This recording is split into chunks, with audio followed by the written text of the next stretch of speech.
Brandt DXT grain carts have efficient unload speeds, large carrying capacities, unmatched durability, and reliable components that make sure your cart is working when you are. Lead the field with DXT grain carts from Brandt. Visit your local Brandt dealer for more information. I'm Shaun Haney, and this is RealAg on the Weekend.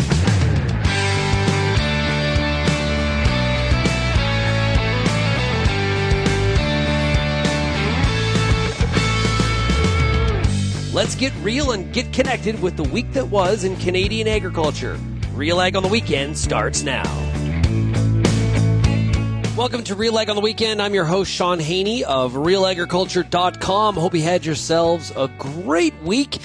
And I know I did. I traveled down to Kansas City. It was fantastic. Had so much fun speaking at the TEGMA conference to all the grain shippers, grain companies, railways. It was a lot of fun. Learned a lot. Really looking at the grain industry from a North American perspective. So really appreciate them inviting me down there. And saw a number of different Canadian companies that were participating. Okay, let's get to who we're talking to today. Big agenda. We've got today Dean Roberts. He is chair of Sask Oilseeds. We're going to talk about that meeting that happened this week in Saskatchewan related to those Chinese canola tariffs. Jake Leguee is here from Sask Wheat. We got Leigh-Ann Harder of BASF in a product spotlight, and Don Close from Terrain talking about the beef market. So lots to do here today. Boy, man, I'll tell you what. Cattle prices have been steamy. If you have any feedback, you can send me an email, shaney@realagriculture.com. You can also call the RealAg feedback line, 855-776-6147. And really encourage everybody to check out realagriculture.com and go to realagriculture.com/subscribe if you are not getting our full suite of emails delivered to your inbox every single day to shed light on what's going on in the world of agriculture. Let's get to our first guest. It is Dean Roberts. He is the chair of Sask Oilseeds. Dean, how are you doing today? I'm pretty well. Thanks for having me on, Shaun. Yeah, so where's the farm? West Central Saskatchewan, near Kindersley. Okay. How harvest started? Harvest isn't started. We're going to get going here pretty soon. Lots of crop desiccated, the odd field coming off to the south of us. But my immediate area, we're not quite there yet. Okay, well, I'm sure you'll be in it pretty soon. And, of course, the Combine is that ultimate truth teller in terms of how crop that we have out there. So I think everyone's watching with great anticipation. Let's talk about the meeting that happened this week. It involved Parliamentary Secretary for the Prime Minister, Cody Blois, along with, of course, members of the Saskatchewan government and farm groups, talking about the situation with these Chinese tariffs on now, we had meal, canola oil, and now canola seed as of last week. Tell us about the meeting and what was discussed. What were some of the outcomes? Well, I think it's important to just recognize that as the effective closure of our second largest market for canola, and also yellow peas caught up in that same trade environment. So for Saskatchewan farmers, it's hugely important. So Premier Moe got a meeting together of stakeholders like Sask Oilseeds, industry representatives, federal government, to talk about the issue, have a roundtable about canola specifically, and just go through the issue at a little greater depth. It gave us an opportunity to restate our ask that we need the federal government to engage with the government of China at the highest level at the soonest opportunity. This most recent announcement is a preliminary duty against seed at 76%. And so right now it is a temporary duty or preliminary, but when it becomes permanent at some point in the future, it gets harder to get rid of. So there's really an urgency for the federal government to act now in this 2 to 3 month window while it's still preliminary, while we have a lot easier time getting it removed. Once that's a permanent fixture, it's sticky, it's harder to remove. So we need Prime Minister Carney to take action now. Yeah, and so one of your asks is that Prime Minister Carney get over to China and talk to President Xi and sort this out, or what are you asking for?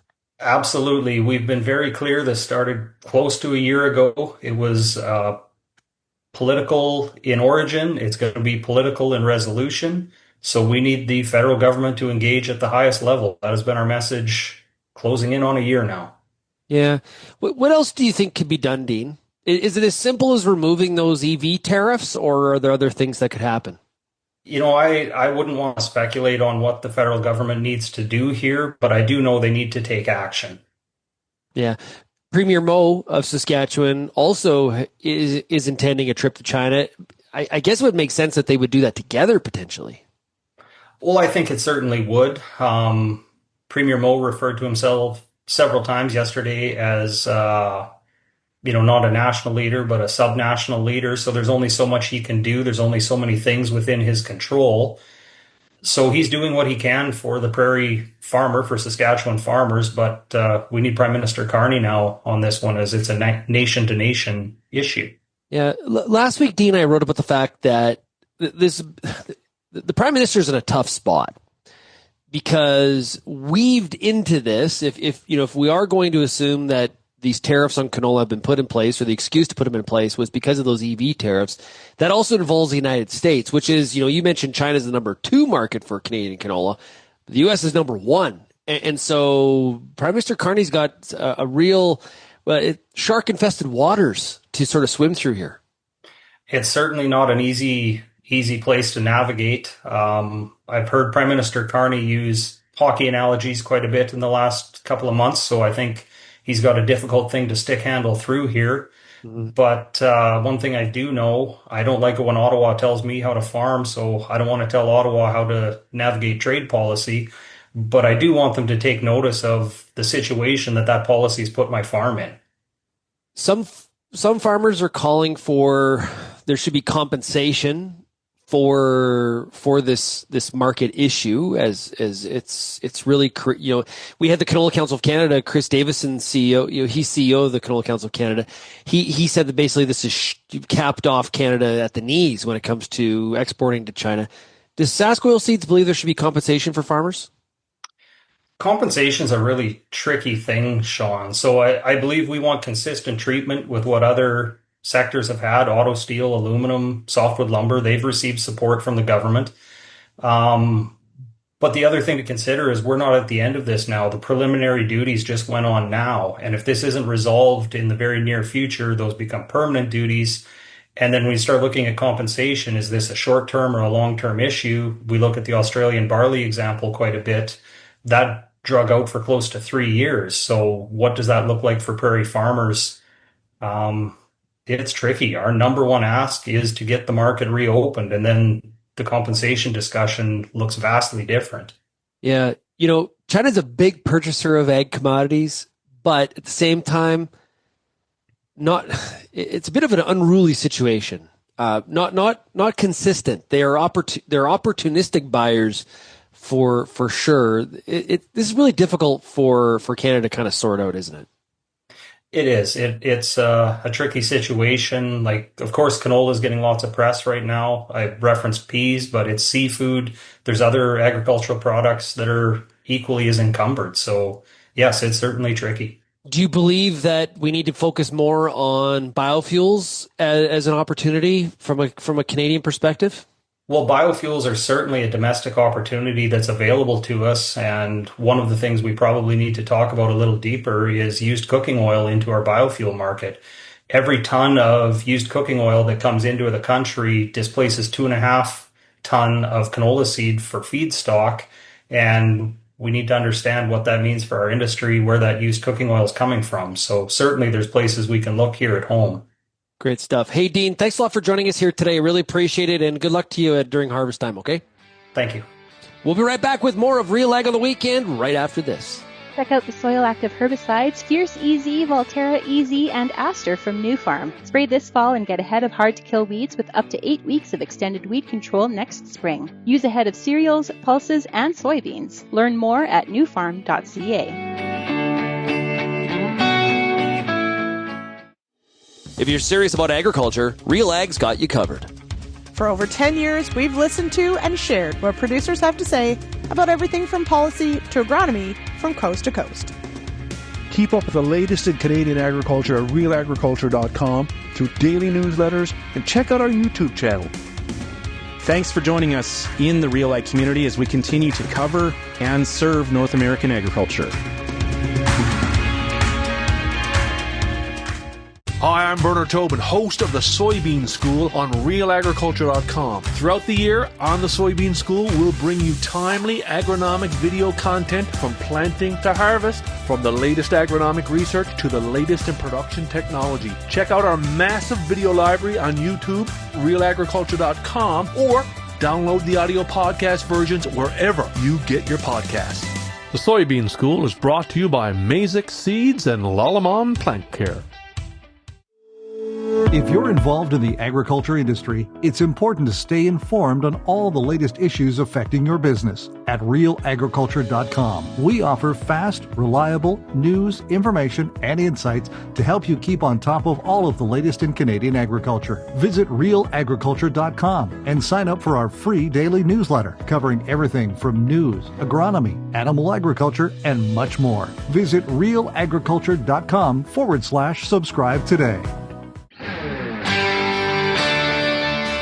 This week on the Real Ag Radio podcast, Lindsay Smith of Real Agriculture had a chance to talk to Jake Leguee, who is the chair of Sask Wheat, but also a very concerned grower of canola on his farm in Fillmore, Saskatchewan. Concerned about these tariffs that I was just chatting with Dean Roberts about from Sask Oilseeds, the impact of these tariffs on the farmer in Western Canada. Here's that conversation. What was your first reaction when you got news of this? I mean, in some sense, I guess it shouldn't be terribly surprising that China took action against Canadian canola. I mean, they certainly signaled that close to a year ago now that they were interested in coming back at us for the EV tariffs. But at the same time, I mean, that isn't our day job to be watching what foreign markets are doing. We're getting very close to harvest, so our focus is on the crop and getting it off as good a condition as we can. So, I mean, we're desiccating lentils, we're combining winter wheat, and this news comes out. It obviously is still a bit of a shock, even if there is sort of that deep-seated expectation that something is coming. The day that it comes is still a surprise and a disappointment. Now, for those who follow along or follow you on social media, they'll know that you will put your thoughts down, pen to paper, although it's not a pen anymore, or paper, but did write a column sort of outlining your frustration over, how we even got here. Because as you mentioned, it isn't a surprise. China had announced other tariffs on meal and oil. We know that this is how China does business or tries to exert, what it wants, and that it is retaliation for Canada imposing 100% tariffs on EV vehicles from China. In that op-ed that you wrote, you view this very much as the Canadian government choosing, essentially, one sector over another. Tell me a bit about that. Yeah, I mean, the Canadian government has to make a lot of choices about everything. When it comes to foreign policy, obviously, they have to decide when they're dealing with a market like China that can be difficult and can be quite reactive, how to best protect its industries. And I wouldn't presume to understand all the nuances of the EV tariffs. But, certainly when those tariffs went on, it became quite clear to us very quickly that there were going to be consequences for this that were probably going to land on us. Canola is a symbolic product of Canada. China does like to use it as an example. We've seen it before, and not that long ago. So, when that happened, it was just that feeling of, oh, here we go again. Now, the choices that Ottawa makes when it comes to protecting EV tariffs, I'm not trying to pick on one party or another. It does sound like that was fairly unanimous, but the impact hits us, and certainly did in a big way this time. So I guess the question that I have to ask is, okay, so you've made this decision to protect this industry, partially to align with the United States, but, obviously there is an interest in protecting the auto industry. The impact is going to be borne by farmers. So what are we going to do about that? And I think what I've been very disappointed by so far is there just hasn't been a lot of conversation. There hasn't been a lot of position statements by our prime minister or agriculture minister, a couple of ex posts talking about that this is a problem, they're going to deal with it. But actions matter more than words. And like I said earlier, this wasn't necessarily a huge shock that something happened with tariffs on canola.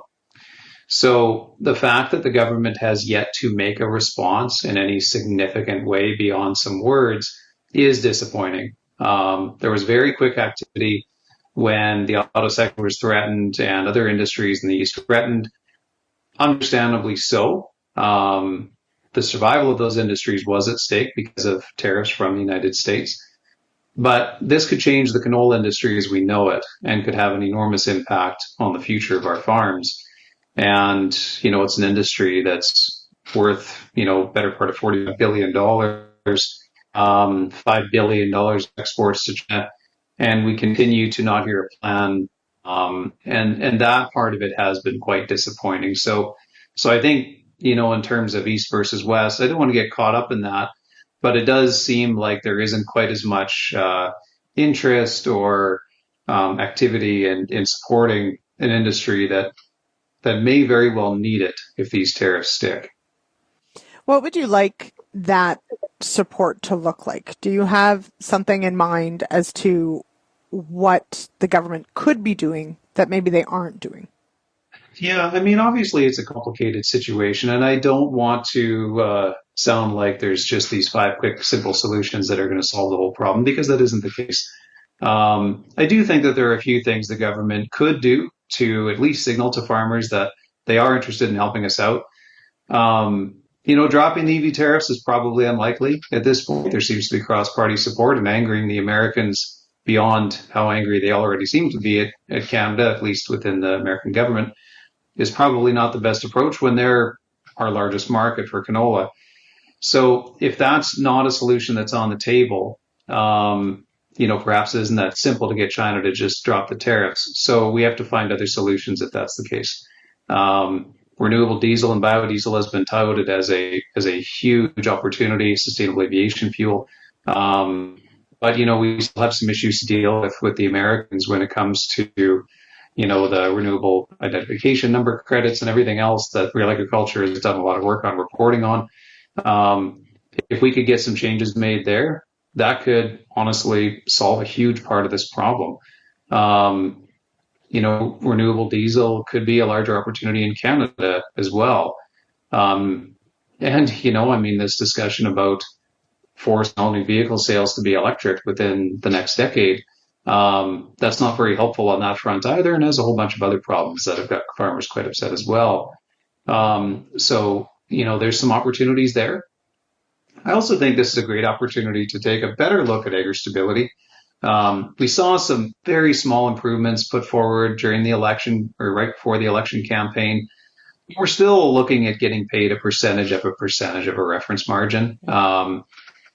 It's not going to help in this situation unless the farm is already experiencing a loss, because agri-stability is not going to kick in to protect a profit. It's going to kick in to prevent a catastrophic loss. Okay. When agri-stability was first released, it was 85% of the reference margin. Maybe we could look at going back to that, or maybe we need to tear the whole program down and start over. But right now, that program isn't working, and it isn't going to protect farmers in this situation. Direct payments, it's an option that I hesitate to ask for, because getting government more involved with my farm isn't what I want. But the reality is that the government has made political decisions that has put one of our largest export markets at risk. Now, they're waiting for those decisions to be what it is, but those decisions were still made, and we're still getting impacted by them. So the government is going to have to do something about this. That was Jake Leguee, chair of Sask Wheat and very concerned canola farmer from Fillmore, Saskatchewan. I appreciate Jake sharing his personal thoughts on this tariff situation. We'll be back with more of RealAg on the Weekend right after this. Crush it with Maize-X Canola. Maize-X Seeds is 100% focused on Canadian farmers. Your source for high-performance grain, silage, and grazing corn, as well as soybeans and, new for 2026, canola. Visit maizex.com to find your local Maize-X representative.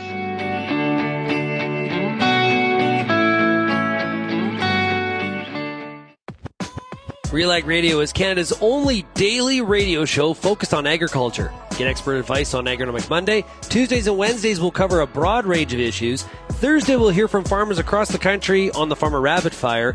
And we'll wrap things up Fridays with the RealAg Issues panel with Kelvin Hefner and Lindsay Smith. Join us Monday through Friday at 4:30 Eastern. And don't forget about the replay at 7 in the morning on Rural Radio 147, Sirius XM. Get all the information you need to keep your pulse crop healthy and profitable with the Pulse School on RealAgriculture.com. The Pulse School is a free YouTube video series covering agronomy, research, and more across a host of different pulse crops. It's also available as an audio podcast wherever you download or stream your favorite podcast. Check us out on YouTube or visit RealAgriculture.com. The Pulse School, brought to you by BASF Canada.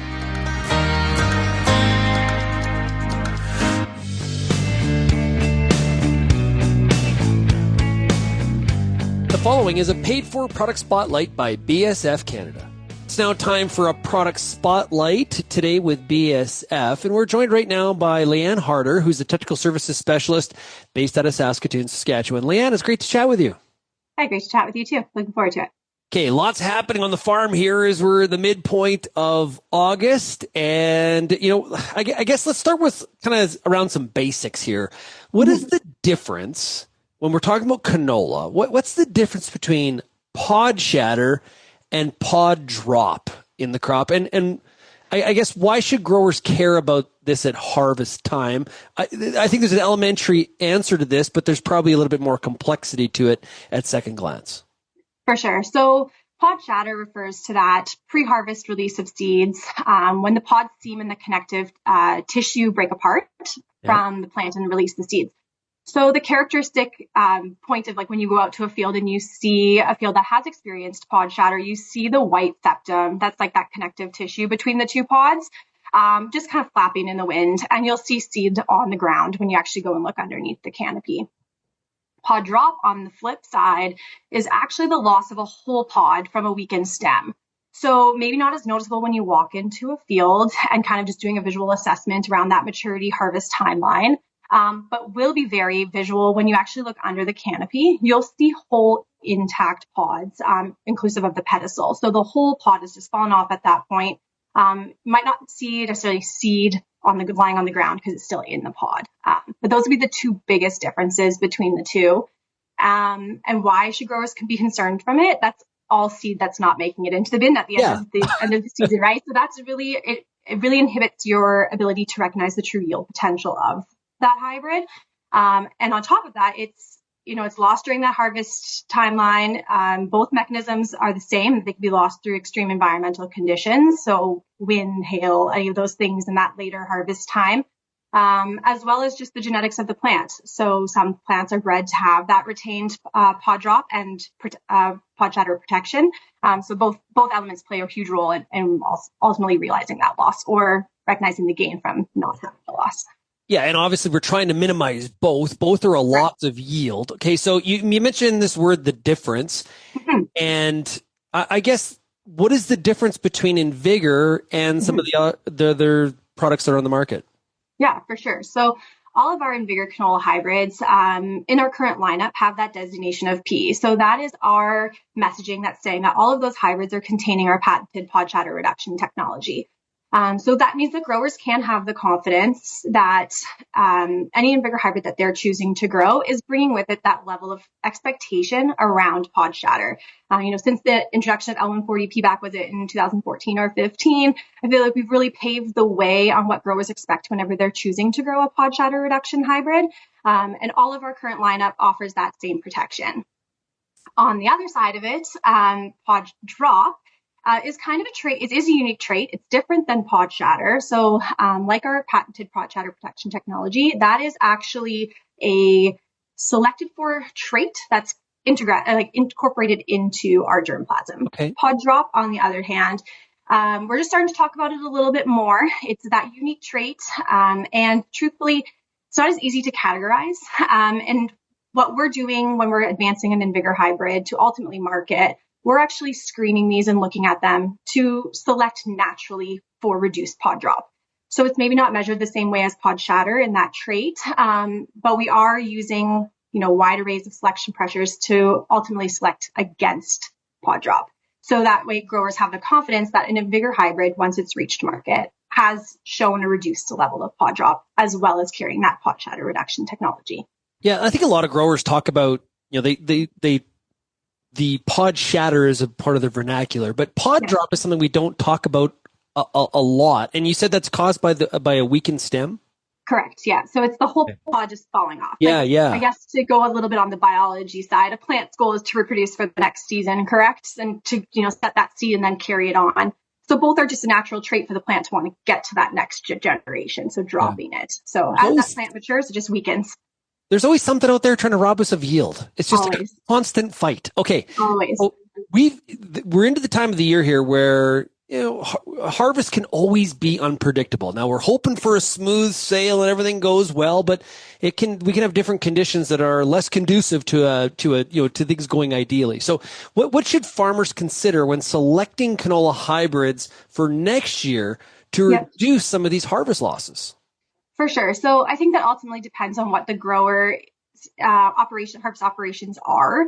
So, I think over the years, since we've kind of incorporated these pod shatter reduction hybrids, we've seen that behavior change from swathing at that 60% to leaving it stand longer, or even just straight cutting it altogether.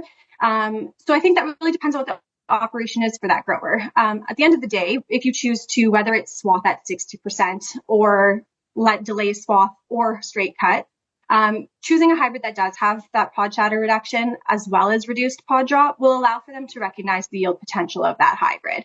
So, there's risks associated with swathing too early, swathing too late if they don't carry those traits. Mechanical disruption to the plant can also cause that shatter loss that I think characteristically we saw before we had pod shatter reduction in our hybrids, if you let it stand too late.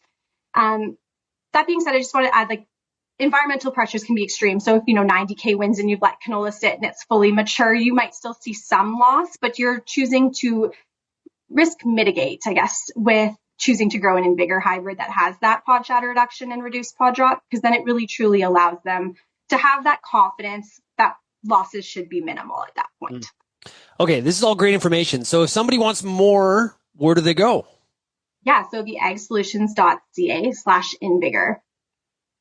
Great stuff. Also, make sure you can talk to your BASF rep or, of course, your local retailer. Also an important source of info as well. Leigh-Ann, thanks so much for joining us here today. Yeah, no problem. Thank you. And before we have to take a break, I want to just jump back to this whole situation with the canola tariffs. One of the things I've heard from a large amount of the audience, and we've heard from Dean and Jake so far, one thing I've also heard is Farm Credit Canada made that announcement, trying to provide an opportunity for I think it was a $500,000 increase to your operating line to kind of get through the situation.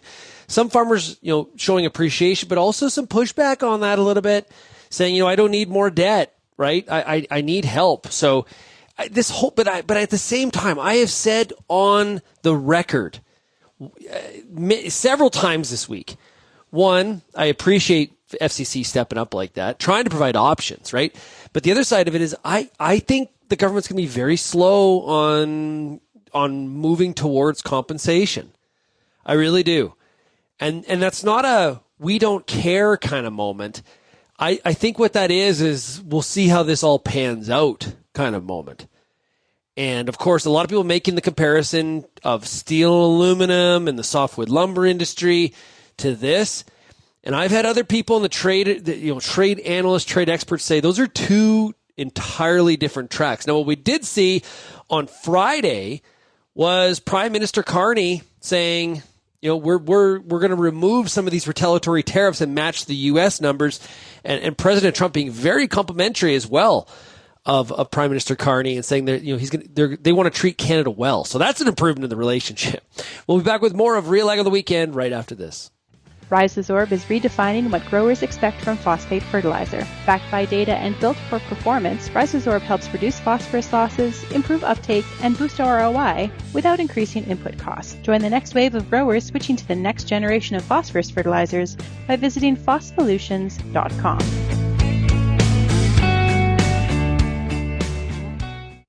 Lindsay Smith, host of The Agronomist, and I want to thank you for tuning in for over 200 episodes of our beloved little program. Join me Monday nights, 8 p.m. Eastern on YouTube for our live and interactive agronomy Q&A. Each week, our guest panel will handle some of your toughest agronomic questions live, streaming on YouTube, Facebook, X, and RealAgriculture.com. Tune in Monday nights or go to RealAgriculture.com/agronomist and sign up for our email notifications and don't miss an episode. The Canola School on RealAgriculture.com is a video series that showcases the latest in canola research and production agronomy. Learn from some of the best at your own pace through quick and timely producer-focused videos available on our YouTube channel. The Canola School on RealAgriculture.com is the quickest way to keep up to date on all the latest in canola production. Boost your canola IQ with the Canola School, brought to you by BASF, and visit canolaschool.com.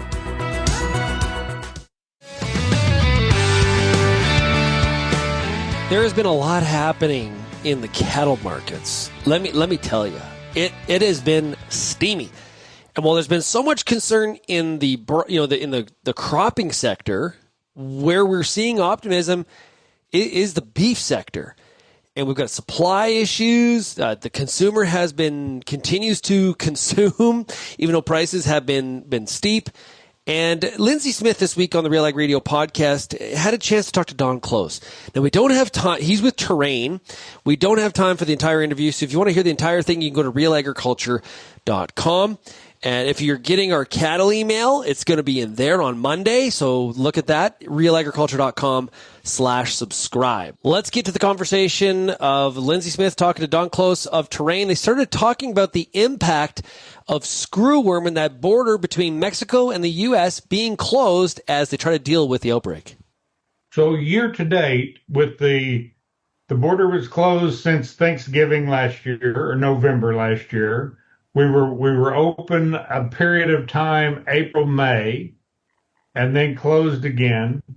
And then they came with the staggered opening, and we're going to open the western inspection points, and that was open a total of 36 hours, and then closed again. The unspoken message in Friday's press conference, the fact that they listed all the things they're doing to prevent screw fly from reaching the U.S., but there was not a word spoken about when they may be reopening the borders. I think that neglect or absence spoke volumes to how long we might be looking at that border being closed. So what does that mean for U.S. cattle on feed numbers? I think it speaks, is shown in estimates for this coming Friday's cattle on feed report. Estimates in the TCFA, or Texas, Oklahoma, New Mexico feeding area, are estimated to be down 23%. Wow. Placement estimates for Nebraska are estimated to be up 6%. So when you look at that kind of displacement on feed numbers, what that means for available supplies of cattle, certainly the fourth quarter of this year, but into the first and second quarters of 26, we'll see a huge displacement between north and south. For this year to date, we've had a weekly average price spread that Nebraska has roughly had a $10 a hundred price advantage over what we call the South Plains.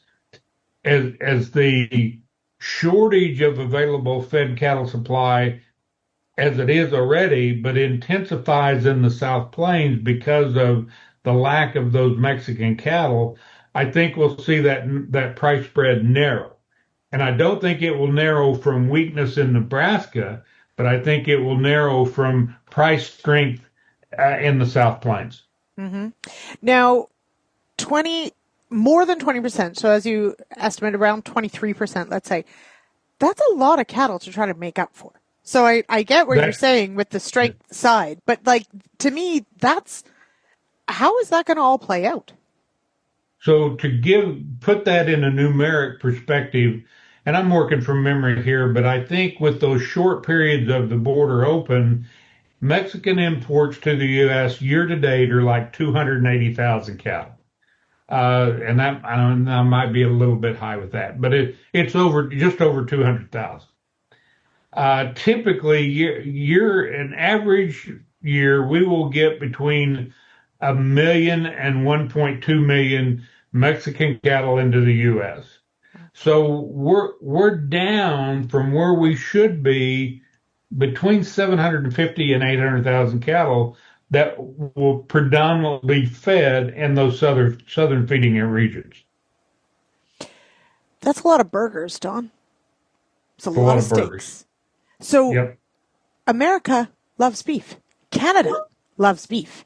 And we're still eating lots of it. Is this, like, where is it going to come from, I guess, Ben? All right. This is really important. To date, we have a severe cattle shortage problem in North America. We do not have a beef shortage problem. And we have made up that difference by taking the average live weight up about 200 pounds in less than 10 years. And we have, carcass weights at all-time record highs that is helping to compensate. Year to date, U.S. beef production is down just short of 4%. We've largely made that up with the escalation in imports, specifically Australia and Brazil. Mm-hmm. But again, the real takeaway there is, while we have a very real cattle shortage, at this point, we do not have a beef shortage going to consumers. Mm-hmm. And so who do we tip our hat to on that one then, Don? Has that been, have we had market signals that work to do that? Has it just been economies of scale? Because 200 pounds live weight in less than 10 years, that's a significant shift genetically. So, So who gets the credit for that? That is a great question. That is a great question. I would first answer that by just saying it clearly demonstrates the efficiency of the marketplace. And with that efficiency of the marketplace, number one, I would give credit to the genetics of the cattle we're working with today. Is not only the quality of that product being produced better than it's ever been, but the size of those cattle are continuously getting bigger and will continue to do so. The second area that I would give credibility for is just technology and science and the pharmaceutical or the animal health products, animal nutrition products we're working with today enable cattle feeders to make them that bigger. From there, if you look at the signal that the market's been sending, so in the disparity between what the cost of gain is with corn prices this affordable and cattle prices at all-time record highs, add to that the difficulty cattle feeders are having with what we call the swap, that the value of a fat steer they're selling today opposed to the cost of buying a feeder steer, he has every incentive under the sun to feed him as big as he can get him. So that's what's enabled it to happen, but it's amazing to sit and watch. Mm-hmm. There's a story there, Don. We got to do that story. All right, we're going to leave it there. I think definitely you've hit on something that I think it was really one of my questions is, do we see any sort of timeline on this border reopening? But indications are not very clear on that one. So we'll keep watching that one. Don, thank you so much for joining me here on RealAg Radio. Really appreciate it. Great to see you. You're more than welcome. Thank you.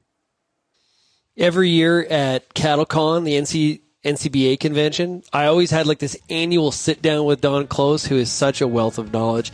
Really appreciate him stepping up and chatting with us here at Real Agriculture. If you have any feedback, send me an email, shaney@realagriculture.com. Have a great finish to your weekend. We'll chat with you again next week. Cheers, everybody.